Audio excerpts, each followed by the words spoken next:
Hello friends, welcome back to my channel. मैं हूं आपकी फ्रेंड वर्षा। फ्रेंड्स, आज की इस वीडियो में हम इंटरनेशनल बिजनेस ऑर्गेनाइजेशंस की या फाइनेंशियल इंस्टीट्यूशंस हैं उनके ऊपर हमने एमसीक्यूज बनाए हैं, जिसमें हमने world bank, IFC bank, IBI, IMF, ये सारी बैंक्स को इंक्लूड किया है, इंस्टीट्यूशंस को इंक्लूड किया है। तो चलिए फ्रेंड्स, वीडियो को स्टार्ट करते हैं। लेकिन वीडियो को स्टार्ट करने से पहले प्लीज मेरे चैनल को सब्सक्राइब कर लीजिए, और अगर आपने चैनल को सब्सक्राइब कर लिया तो इस वीडियो को लाइक कीजिए और अपने फ्रेंड्स के साथ शेयर कीजिए। तो चलिए फ्रेंड्स, आज के इस वीडियो को स्टार्ट करते हैं। Countries who are eligible for both IDA assistance due to low per capita income and credit worthy the for some IBRD borrowings are called। यानी कि फ्रेंड्स, हमें इसमें बताना है कि ऐसी कंट्रीज जो कि एलिजिबल हैं आईडीए असिस्टेंस के लिए, जिनकी लो पर कैपिटा इनकम है और क्रेडिट वर्दी है, और साथ में कुछ आईबीआरडी बोरिंग्स के लिए जो एलिजिबल होती हैं कि वो आईडीए से भी ले सकती हैं लोन और आईबीआरडी से भी ले सकती हैं। वो किस तरह की कंट्रीज कहलाती हैं? कंडीशनल बोरोवर्स कहलाती हैं, ब्लैंड बोरोवर्स कहलाती हैं, पार्टिसिपेटिंग बोरोवर्स कहलाती हैं, नन ऑफ दीज। तो फ्रेंड्स, ऐसी कंट्रीज जो आईडीए और आईबीआरडी दोनों से असिस्टेंस ले सकती हैं वो कहलाती हैं ब्लैंड बोरोवर्स। तो हमारा ऑप्शन नंबर बी यहाँ पे करेक्ट है। नेक्स्ट क्वेश्चन पे आते हैं। Which conference gave word to the IMF, जो कि फ्रेंड्स बहुत ही इजी क्वेश्चन है। ये क्वेश्चन हर बार एग्जाम में पूछा जाता है कि ऐसी कौन सी कॉन्फ्रेंस है जिसने आईएमएफ को वर्थ दिया था। Britain would conference, agency of United Nations, Uruguay round conference, या नन ऑफ द अबव। तो फ्रेंड्स, यहाँ पर जो इसका राइट आंसर है वो है option A, Britain would conference. Friends, यहाँ पे जो उरुग्वे राउंड है इसने दिया था जन्म डब्ल्यूटीओ को, ठीक है। और जो ब्रिटेन वुड का से जो बर्थ हुआ था वो थी आईएमएफ यानी international monetary fund. Next question पे आते हैं। Which of the following is or not the objective of IMF. हमें बताना है कि इसमें से कौन सा ऑब्जेक्टिव नहीं है आईएमएफ का। Removal of disparities in international payment, second imposition of trade tariffs, imposition of exchange control, या फिर बोथ बी एंड सी। तो हमें बताना है कि कौन सा इसका ऑब्जेक्टिव नहीं है। तो फ्रेंड्स, यहाँ पे ऑप्शन नंबर ए दे रखा है कि रिमूवल करना डिस्पैरिटीज को जो भी इंटरनेशनल पेमेंट में आ रहे हैं। तो फ्रेंड्स, ये तो इसका ऑब्जेक्टिव है, जबकि इसका जो ऑब्जेक्टिव है imposition of trade and tariffs, ये इसका ऑब्जेक्टिव नहीं है, और ना ही इसका एक्सचेंज कंट्रोल इम्पोज करना ये इसका ऑब्जेक्टिव है। तो फ्रेंड्स, यहाँ पर जो इसका राइट आंसर है वो है ऑप्शन बी डी, जो कि है बोथ बी एंड सी। ये दोनों इसके ऑब्जेक्टिव नहीं है। नेक्स्ट क्वेश्चन पे आते हैं। Which country can take the membership of IMF, यानी कि जो ऐसी कौन सी कंट्री है जो कि आईएमएफ की मेंबरशिप ले सकती है? डेवलप्ड कंट्री ले सकती है, developing country, under developed countries, या फिर any country who follow the rule of IMF. तो फ्रेंड्स, यहाँ पर किसी भी कंपनी को डेवलप्ड, अनडेवलप्ड या फिर डेवलपिंग होने से यहाँ फर्क नहीं पड़ता। कोई भी कंट्री यहाँ पे इसकी मेंबर बन सकती है, लेकिन बस उसको क्या है कि उसको जो आईएमएफ के रूल्स हैं उसको फॉलो करना पड़ेगा। तो यहाँ पे इसका राइट आंसर है डी। नेक्स्ट क्वेश्चन है। Who is the highest officer of IMF, यानी कि आईएमएफ का जो हाईएस्ट ऑफिसर है वो कौन होता है? Board of governors, alternate governor, executive director, या फिर नन ऑफ द अबव। तो फ्रेंड्स, आईएमएफ का जो हाईएस्ट ऑफिसर होता है वो बोला जाता है बोर्ड ऑफ गवर्नर्स। ऑप्शन यहाँ पे हमारा 1 करेक्ट है। नेक्स्ट आते हैं। आईएमएफ स्टार्टेड इट्स ऑपरेशन, यानी कि आईएमएफ ने अपना ऑपरेशन कब स्टार्ट किया था? 1946, 1947, 1959, या फिर नन ऑफ दीज। तो फ्रेंड्स, आईएमएफ जो स्टैब्लिश हुई थी वो हुई थी 1946 में, और इसने अपना ऑपरेशन स्टार्ट किया था 1947 में। तो यहाँ ऑप्शन बी हमारा करेक्ट है। नेक्स्ट क्वेश्चन पे आते हैं। Each country in IMF nominates a, यहाँ पे हमें फिल करना है, governor who cast vote in the absence of governor. यानी कि फ्रेंड्स, यहाँ पे हमें बताना है कि गवर्नर की एब्सेंस में कौन सा ऐसा पर्सन है जो गवर्नर की जगह काम करेगा, नॉमिनेट किया जाएगा आईएमएफ में प्रत्येक कंट्री से, यानी ईच कंट्री से। एडिशनल होगा, वो एडिशनल गवर्नर बनेगा, कैजुअल होगा, ऑल्टरनेट होगा, या फिर नन ऑफ दीज। तो फ्रेंड्स, यहाँ पर अगर जो आईएमएफ का गवर्नर है अगर उसकी एब्सेंस है तो यहाँ पे ईच कंट्री से एक ऑल्टरनेट गवर्नर लिया जाएगा। तो यहाँ पे ऑप्शन हमारा सी करेक्ट है। नेक्स्ट क्वेश्चन पे आते हैं। Each governor of IMF has got the right of, यानी कि जो आईएमएफ के जो प्रत्येक गवर्नर होंगे वो उनको कितना राइट होगा, उन्हें गवर्नर बनने के लिए कितने राइट की जरूरत पड़ेगी, मेनली यहाँ पे क्वेश्चन में ये पूछा गया है। ऑप्शंस है 250 votes plus 1 additional vote of each SDR यानी कि special drawing receipts, 1 lakh of quota, या फिर 253 votes plus 1 additional value of each SDR, 2 lakh of quota, या फिर 244 वोट्स, या फिर 267 वोट्स। तो यहाँ पे फ्रेंड्स वोट्स की बात की गई है, यहाँ पे अगर वो इन वोट को कंप्लीट कर लेता है तभी वो IMF का गवर्नर बन सकता है। तो फ्रेंड्स यहाँ पर जो इसका राइट आंसर है वो है ऑप्शन ए। उसको 250 वोट्स के साथ एक एडिशनल वोट भी चाहिए होगा जो कि 1 लाख की SDR रिसिप्ट्स का माना जाएगा, जो कि उसके कोटा से होगी। नेक्स्ट क्वेश्चन पे आते हैं हम।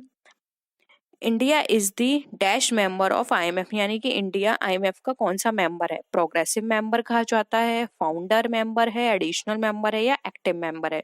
तो फ्रेंड्स ये क्वेश्चन बहुत ही सिंपल है, हम सब जानते हैं कि इंडिया IMF का फाउंडर मेंबर है, तो इसका ऑप्शन बी करेक्ट है। नेक्स्ट क्वेश्चन पे आते हैं। Who may be governor of IMF यानी कि IMF का गवर्नर कौन हो सकता है?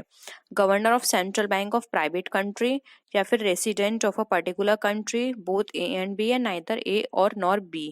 तो फ्रेंड्स यहाँ पर अगर हम बात करें IMF के गवर्नर की, तो कोई भी प्राइवेट कंट्री या कोई भी ऐसी कंट्री जिसके सेंट्रल बैंक का गवर्नर कोई हो तो वो IMF का गवर्नर बन सकता है, यानी कि किसी भी कंट्री के बैंक का, सेंट्रल बैंक का गवर्नर IMF का गवर्नर बन सकता है। और अभी हमने ऊपर जो राइट्स की बात की थी वोट्स की, अगर उसको उतने वोट मिलते हैं तो IMF का गवर्नर बन सकता है।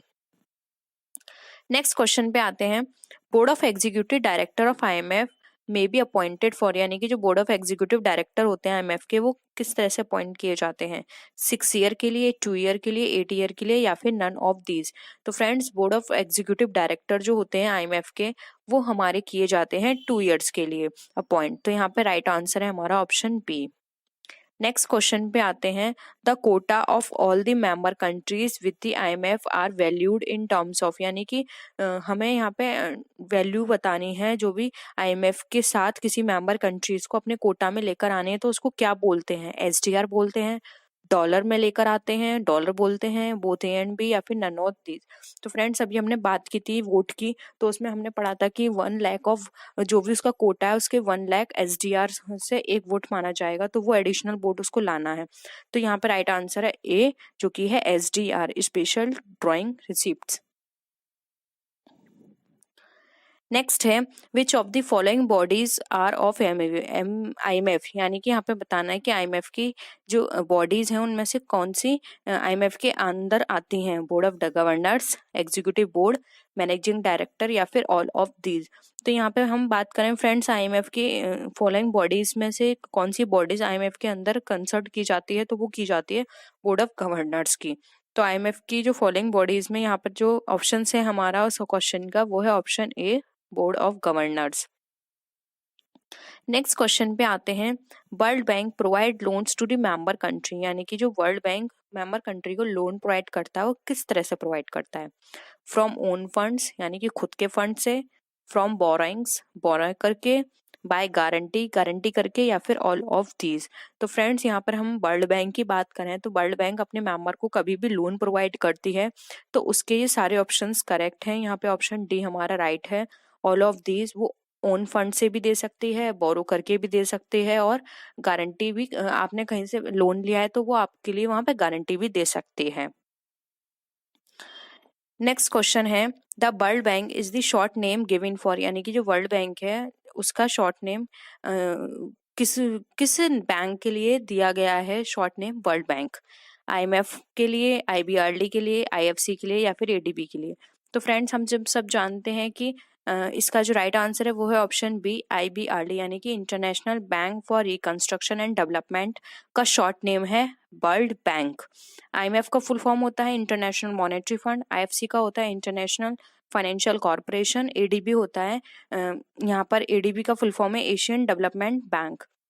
तो फ्रेंड्स यहाँ पर ये सारी चीजें थी, लेकिन इसका जो ऑप्शन करेक्ट है वो है option B, IBRD। Next question पे आते हैं। The world bank is formed as, यानी कि जो वर्ल्ड बैंक है वो फॉर्म्ड होता है IMF की कौन सी बॉडी, किस बॉडी से? सप्लीमेंट्री बॉडी कही जाती है, कॉम्प्लीमेंट्री, लीगल या नन ऑफ दीज। तो फ्रेंड्स IMF और वर्ल्ड बैंक जो दोनों फॉर्म हुए तो ये एक दूसरे की सप्लीमेंट्री बॉडी कहे जाते हैं। तो इसका राइट आंसर है A, supplementary body. Next question पे आते हैं। The world bank began its operation in, world bank ने अपना ऑपरेशन कब स्टार्ट किया था? जून 1950, जून 1946, जुलाई 1944 या अगस्त 1950? तो फ्रेंड्स वर्ल्ड बैंक ने जो अपना ऑपरेशन स्टार्ट किया था वो किया था जून 1946 में। नेक्स्ट क्वेश्चन पे आते हैं। Objective of World bank does not include, यानी कि जो वर्ल्ड बैंक का जो ऑब्जेक्टिव है वो कहाँ इंक्लूड नहीं किया जाता है, क्या इसमें इंक्लूड नहीं करते हैं? Assistance in the reconstruction of member country, यानी कि मेंबर कंट्री के रिकंस्ट्रक्शन के लिए असिस्टेंट देना, या फिर supplement private investment by its own loans and finance, यानी कि सप्लीमेंट प्राइवेट इन्वेस्टमेंट को लोन और फाइनेंस के द्वारा देना, या फिर short term assistance to member country, यानी कि शॉर्ट टर्म असिस्टेंस देना मेंबर कंट्रीज को, या फिर encourage long term balanced growth of international trade, यानी कि जो लॉन्ग टर्म बैलेंस्ड ग्रोथ के लिए इंटरनेशनल को ट्रेड है उसको एनकरेज करना लॉन्ग टर्म बैलेंस्ड ग्रोथ करने के लिए। तो फ्रेंड्स यहाँ पर अगर हम वर्ल्ड बैंक की बात करें तो यहाँ पे ऑप्शन सी हमारा करेक्ट है। वर्ल्ड बैंक कभी भी short term assistance member countries को प्रोवाइड नहीं करती है, ये लॉन्ग टर्म लोन प्रोवाइड करती है। तो यहाँ पे ऑप्शन सी हमारा करेक्ट है।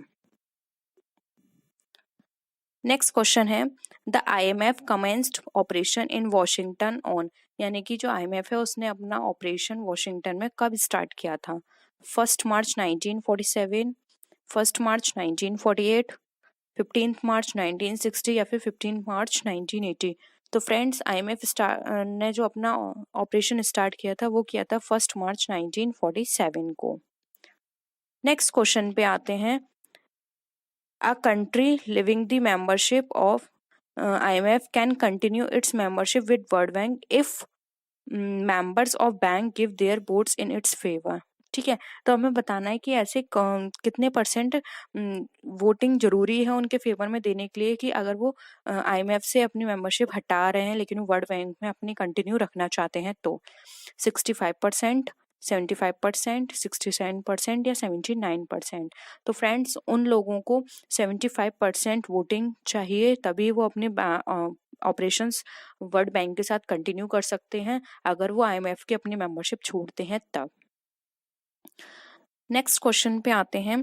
Any member can be debarred from membership of World Bank if, यानी कि कोई भी मेंबर मेंबरशिप से हट सकता है खुद से अगर वो वर्ल्ड बैंक की, यदि उसको ऐसी कौन सी कंडीशंस हैं जिसके बाद अगर वो उन कंडीशंस उस पर अप्लाई होती हैं तो वो वहाँ से वर्ल्ड बैंक की मेंबरशिप से हट सकता है। It gives written notice to the bank, उसको बैंक को रिटन नोटिस देना होगा, या फिर it work against the guidelines of the bank, यानी कि अगर वो बैंक की गाइडलाइंस के अगेंस्ट काम करे, या फिर if quits membership of IMF, यानी कि अगर IMF की जो मेंबरशिप है उसको क्विट करे, या फिर ऑल ऑफ द अबव।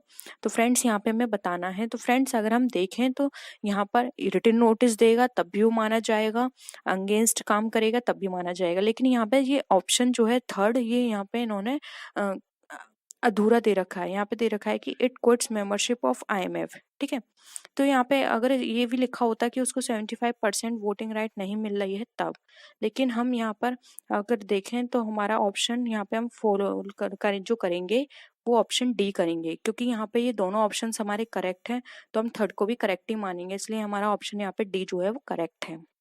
तो फ्रेंड्स ये थी हमारी आज की वीडियो। आई होप आपको वीडियो पसंद आया होगा। वीडियो पसंद आया तो वीडियो को लाइक कीजिए, अपने फ्रेंड्स के साथ शेयर कीजिए, और अगर किसी भी तरह की कोई भी क्वेरी हो या डाउट हो तो आप नीचे कमेंट सेक्शन में लिख सकते हैं, हम कोशिश करेंगे जल्द से जल्द उसको पूरा करने की। तो फ्रेंड्स नेक्स्ट वीडियो में हम फिर मिलते हैं और भी अच्छी वीडियोज़ के साथ, तब तक के लिए बाय बाय।